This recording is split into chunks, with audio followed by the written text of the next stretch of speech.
Já ouviu falar em uma cidade fundada por portugueses na América do Sul que não é parte do Brasil? Mais ainda, que essa cidade é um patrimônio cultural da humanidade pela Unesco? A Colônia do Sacramento, no Uruguai, é uma cidade cuja história explica parte do estabelecimento das fronteiras brasileiras e das guerras na região.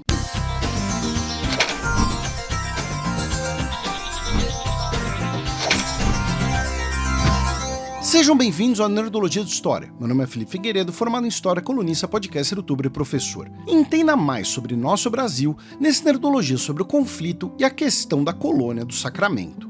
No contexto da expansão marítima europeia no século XV, Portugal, Espanha e o Papa Alexandre VI chegaram ao acordo do Tratado de Tordesilhas, em 1494. Dividindo o mundo entre as duas potências europeias. 2 anos antes, Cristóvão Colombo liderou a primeira expedição europeia da Era Moderna ao continente americano. E, 6 anos depois, a expedição de Pedro Álvares Cabral chegou em Porto Seguro, no atual Brasil. Em um primeiro momento, as duas potências ibéricas ficaram satisfeitas, com seus interesses garantidos, tanto dos espanhóis no chamado Novo Mundo, quanto dos portugueses na região da Índia. O Tratado de Tordesilhas, entretanto, estabelecia linhas retas no mapa, difíceis de serem verificadas, quanto mais respeitadas. Não eram divisões naturais, como rios ou cordilheiras de montanhas, o tipo de acidente geográfico que, hoje, no século XXI, é o priorizado no estabelecimento de fronteiras. Com o tempo, expedições de um país entravam em território do outro, buscando recursos ou mapear uma região, especialmente nas regiões dos atuais estados brasileiros de São Paulo e Mato Grosso do Sul, e onde hoje estão a região sul do Brasil e o Uruguai.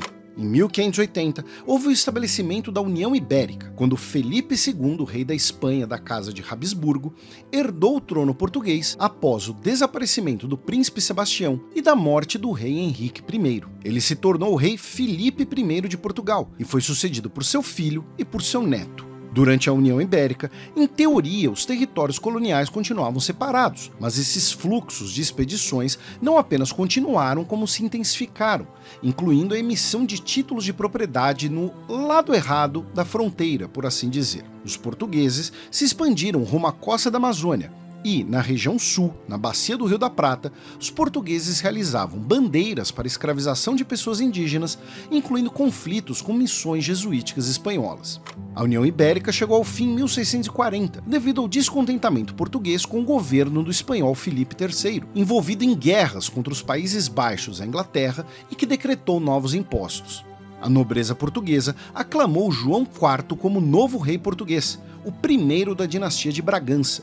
Uma das prioridades do novo governo português era garantir a presença nos territórios ao sul, buscando uma negociação posterior para uma eventual nova fronteira, além de existir uma divergência sobre onde deveria estar a linha imaginária do Tratado de Tordesilhas. Com esse objetivo, em 1679, Portugal enviou o capitão-mor da capitania do Rio de Janeiro, Manuel Lobo, em uma expedição com 5 navios e 400 integrantes para o Rio da Prata. No dia 28 de janeiro de 1680, foi estabelecida uma fortificação, batizada de Colônia do Santíssimo Sacramento. Sua localização era estratégica e quase uma provocação aos espanhóis, de frente para o importante porto de Buenos Aires, na margem oposta do rio.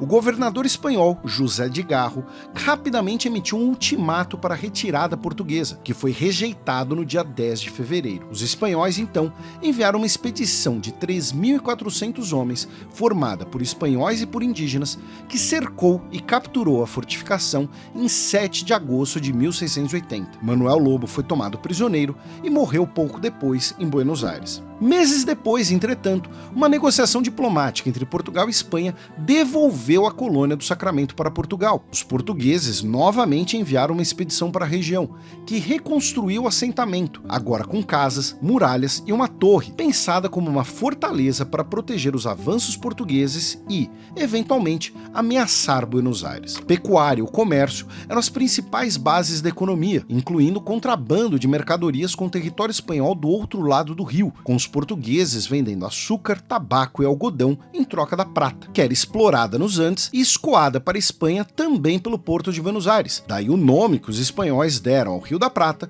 e a origem do nome Argentina, corruptela de feito de prata em latim. Enquanto os portugueses fortaleciam a Colônia do Sacramento, Os espanhóis não ficaram parados assistindo, claro. A partir de 1687, os espanhóis começaram a restabelecer e fortificar missões jesuítas ao leste do rio Uruguai.